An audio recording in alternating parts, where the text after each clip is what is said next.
มันพูดว่าดีว่าช่วยประเทศไทยช่วยคนไทยแต่จริงๆมันมาช่วยว่าอะไรช่วยอะไร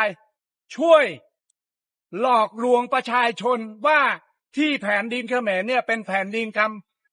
ของคนไทยแต่จริงๆคนไทยไม่เคยมีแผ่นดินเลย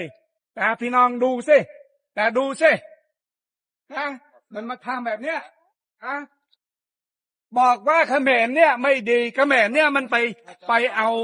แผ่นดินไทยแต่จริงๆคนไทย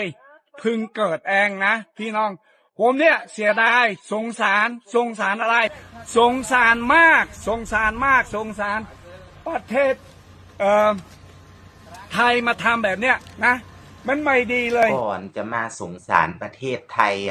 ไปสงสารประเทศไทยแดนเขมรดีกว่าไหมคะไปอ่านประวัติศาสตร์มาจากตำราเล่มไหนคะถึงบอกว่าไทยไม่เคยมีแผ่นดินอยู่หัวจนงอกแก่หงำเหงือกยังเสือกอวดรู้หรือว่าใช้ชีวิตอยู่ในกะลาจนชินชาและเคยตัวปากพูดพร่ำแบบมั่วๆเพราะมีสันดานชั่วในสมองบอกว่าไทยไม่เคยมีแผ่นดินครองเพราะเพิ่งเกิดผ่านมาไม่กี่ปีทำตัวเป็นอาแปะเต่าล้านปีใช้ความอับปรีนำทางชีวิตมีความจันไรเป็นเพื่อนคู่คิดมีจิตอกุศลเป็นสันดานของขี้ข้าประวัติศาสตร์ที่เรียนรู้ศึกษาก็เขียนมาจากลูกชาวนาชื่อฮุนเซนที่เมื่อก่อนนั้นเคยเป็นเหมียนแดงลูกน้องของพลพศที่เคยคิดคดทรยศหักหลังพลพศฆ่าล้างเผ่าพันธุ์เขมรแดงแล้วแต่งตั้งตัวเองให้เป็นใหญ่คือความลับที่ฮุนเซนปกปิดความชั่วของตัวเองไว้และไม่ให้เขียนใส่ลงในประวัติศาสตร์ที่ผ่านมาพร้อมทั้งเขียนตำราประวัติศาสตร์เองขึ้นมาใหม่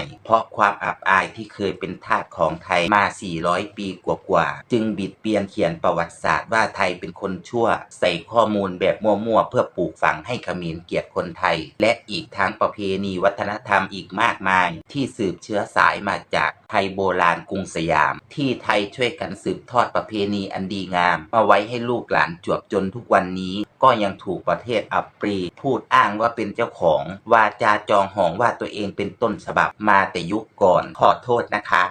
ทาสไพร่ขี้ข้าขอทานและเล่ร่อนนุ่นต่างหากค่ะหล่อนที่เขมรเป็นต้นฉบับจริงเทปไทยสายหาสถานีเว้าพื้นคน